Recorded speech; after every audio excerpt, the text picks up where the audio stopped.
Our new topic is about Divine Mercy and Sister Faustina.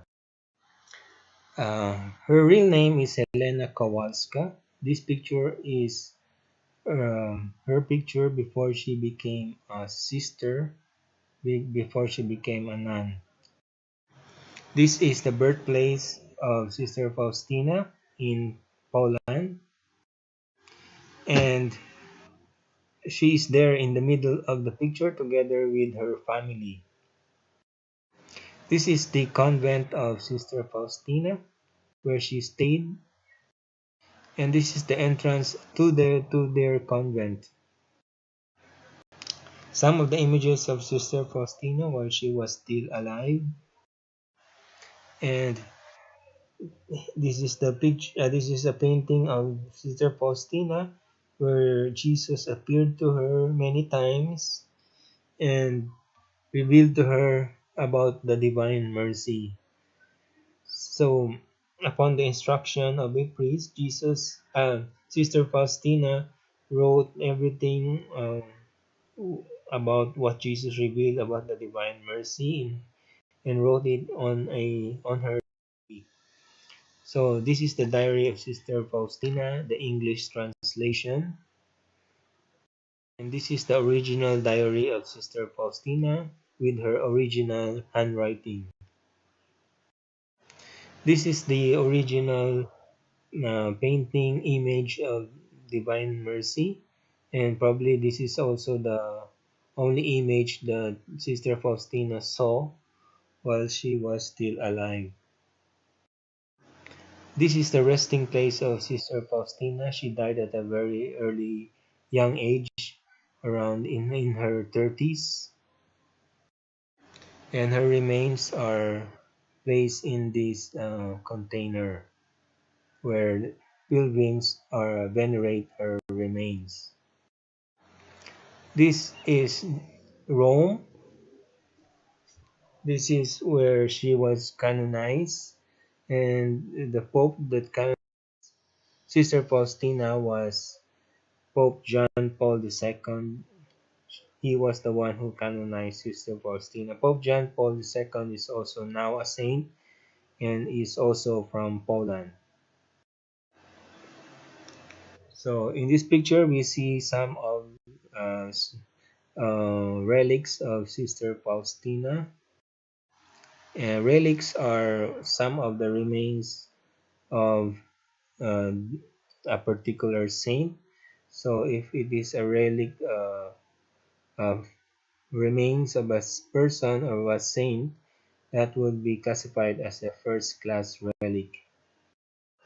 This is the chapel where Sister Faustina prayed when she was still alive.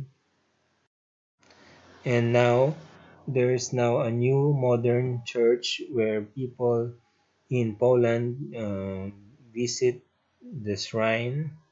It has been erected there to honor the Divine Mercy. So it's a very huge church in honor of the Divine Mercy.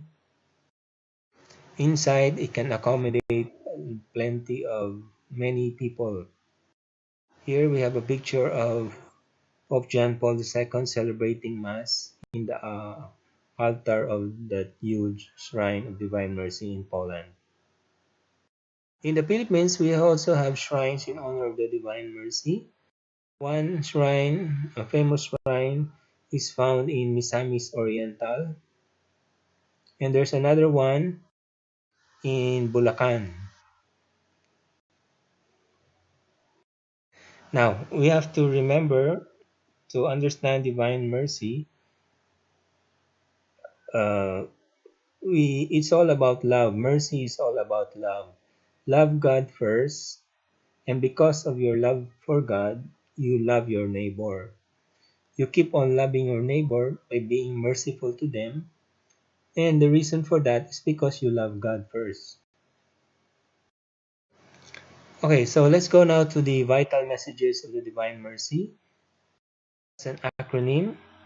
A, ask for God's mercy. B, be merciful. C, completely trust in Jesus. Now, to show your um, love for your neighbor, you do works of mercy. So we have here a list of the works of mercy. The works of mercy. One list, the corporal. You are helping the person his bodily needs. So you have the corporal works of mercy. Then you have the you help the person also in his or her spiritual needs. So you have a list for spiritual works of mercy. So whatever opportunity that arises and is presented to you, take advantage of that and make use of that. Help those people. Don't ignore the people that come to you for help. Do works of mercy, and you do this out of love for Jesus. We have, as mentioned, the first acronym is ABC. Now let me introduce to you a new acronym that is FINCH. F stands for Feast of the Divine Mercy, and Feast of the Divine Mercy is celebrated on the first Sunday of Easter.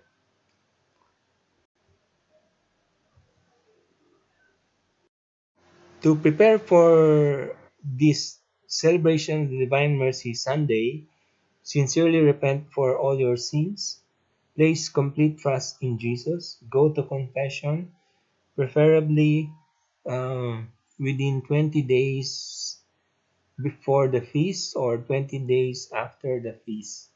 So within that period, you go to confession and then you receive communion on the day itself of the Feast of the Divine Mercy on the first Sunday of Easter, which you usually, if you go on Sunday Mass, you would receive Holy Communion. So that won't be a problem to you. Receive communion on the Feast of the Divine Mercy Sunday. And then venerate the image of the Divine Mercy. And of course, practice the works of mercy by being merciful to others. I is for image of the Divine Mercy. And of course, you are already familiar with the image of Divine Mercy. And that is Jesus, the image of Jesus standing with the two rays, red and white, flowing from the heart of Jesus. N stands for Novena of the Divine Mercy. So these are the 9 groups of people that you are going to pray in these 9 days of, of your novena. Then we have the C, which stands for Chaplet of Divine Mercy. So in the Chaplet of Divine Mercy, you have a specific prayer that you will pray, and you are going to use the rosary beads. How is the Chaplet of Mercy prayed?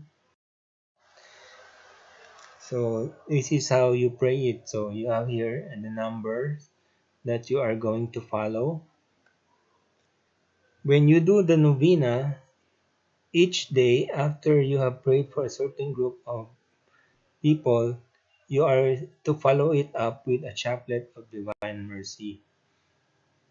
Now you can also pray Chaplet of Divine Mercy in itself, praying for the sick people and praying for those who have departed already to the next life.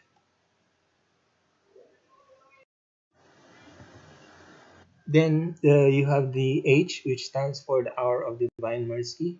So every 3 o'clock in the afternoon, you pray the Divine Mercy 3 o'clock prayer. So this comes from the diary of Sister Faustina. Whoever you may be in this world, even if your sins were as black as night, do not fear God, weak child that you are, for great is the power and mercy of God. And finally, this is the last slide. This is Sister Faustina, the Apostle of the Divine Mercy. So she was born in 1905 and died in 1938. So that ends our